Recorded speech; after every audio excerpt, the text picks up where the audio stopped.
Ivory. It's one of the world's most precious commodities, and elephants, whose tusks long have provided most of the rare material, are one of the most protected species on the planet. The sale of ivory has been banned since 1989, but now 4 African countries are being allowed to sell ivory that was collected and stored as the elephants died over many years.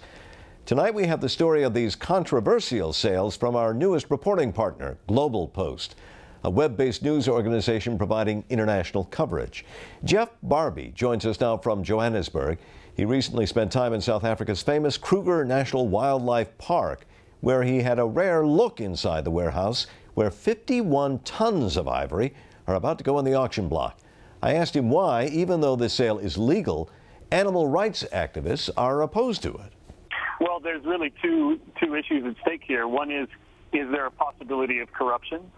And also, when you legitimize the dealing in ivory after a ban of such a length, there's a fear that other people who are involved in the illicit trading of ivory, which incidentally is becoming worse, could actually turn around and sell their ivory off here and there and say that it was from this legal sale.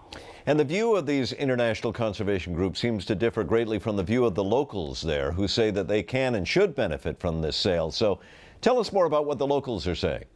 Well, the local people, they would like to see a give back from the park, and I don't think that they have seen much of it. There's about 1 in 5 South Africans live very close to Kruger National Park. It's an extremely densely populated area of the country, and as such, there is a great deal of community building, school building, hospital infrastructures that need to be put in place there. And although we did discuss this issue with the park authorities, it seems at this point they're not willing to say that that's where the money from this ivory sale will be going. I mean, there is the South African government that says that these measures are needed to really cut back the herds of elephants, that because they've been protected, there are too many of them now, they're doing damage to the park. Since 1969, we've learned a lot more about the capabilities of areas like Kruger to sustain wildlife. The South African government is essentially not going to cull the elephants, but they do have that option available.